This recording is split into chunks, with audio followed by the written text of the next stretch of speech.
Good morning and welcome to Fort Seller Elementary School. This is your principal, Mr. Lin, and I hope that you had a wonderful Tuesday yesterday. Today is Wednesday, February 16th, 2022, and it's a day 4.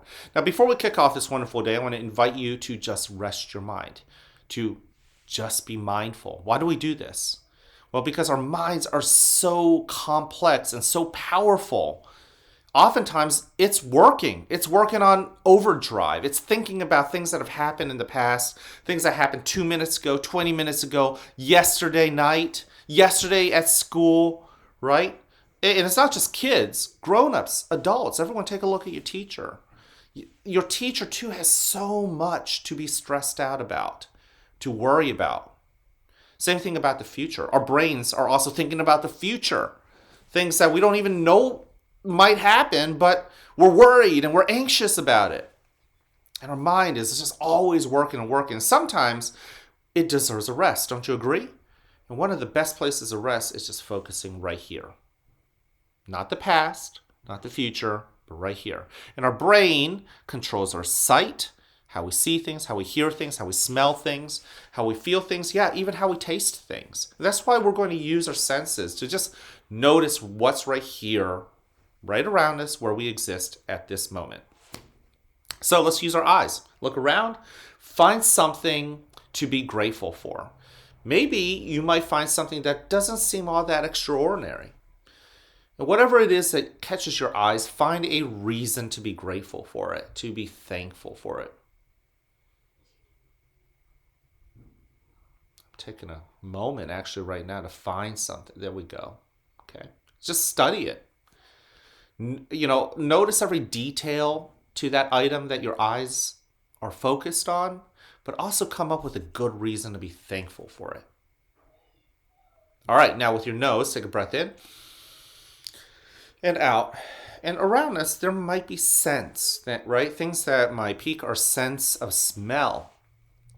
What do they make us think of? What do they make us what does it remind us of? And what does it make you think of that you can be thankful for? With your ears, just pause and listen. Notice all those sounds. I always get a kick out of the fact that these sounds are happening, but I'm not even paying attention to them. And now that I'm paying attention, I finally notice them. Downstairs, I could hear my kids playing. And I'm really thankful to have such amazing kids, right? What are you hearing? Identify it and be thankful. And finally, with your skin, what do you feel? Right? I'm always thankful to have good clothing to keep me warm, especially in the wintertime, right? So I definitely feel that. Feel the air that allows me to breathe, right?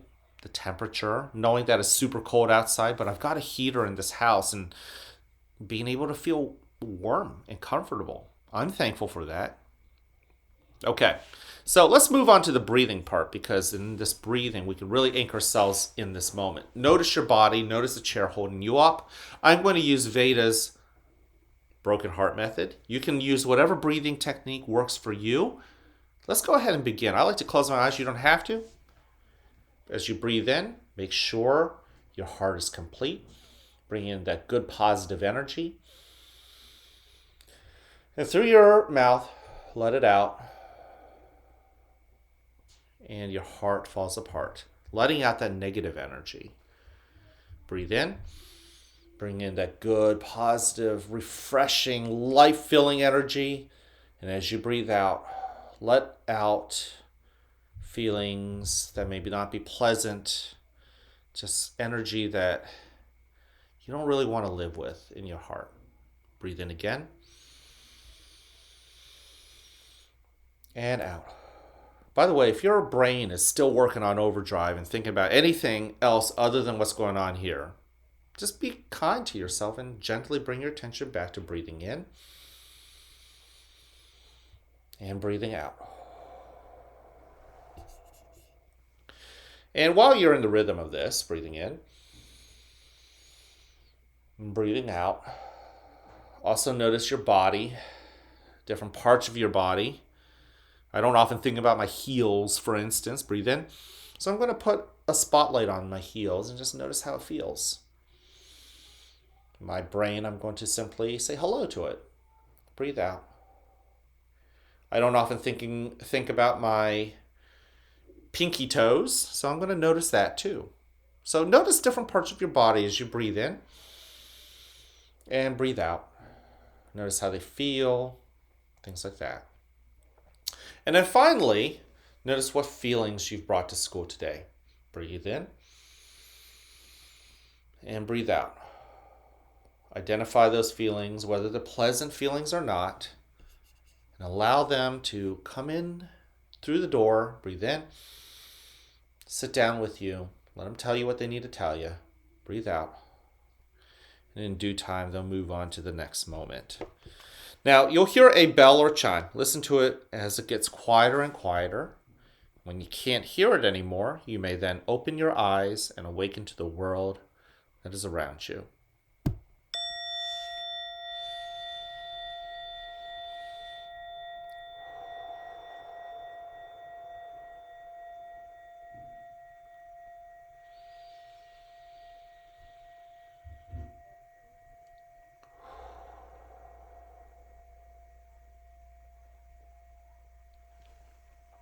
Welcome to a new day right here at the fort where you are loved, where you are cared for, and where we want you to succeed. Now, whether you have a great day or not is ultimately your choice. So choose wisely, work at it, and enjoy the rewards. At this moment, please stand and face the flag for the Pledge of Allegiance. I pledge allegiance to the flag of the United States of America and to the republic for which it stands, one nation, under God, indivisible, with liberty and justice for all.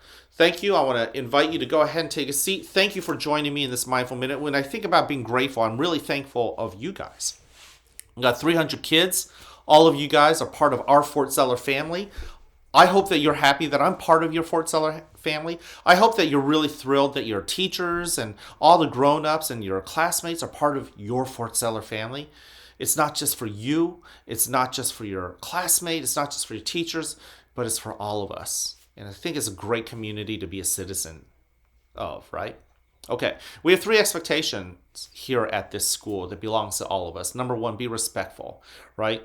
And that starts with our 2 ears, right? You know, my mom used to say, you know, to little Stephen, little Mr. Lin, hey, you know, you have 2 ears, so use them, right?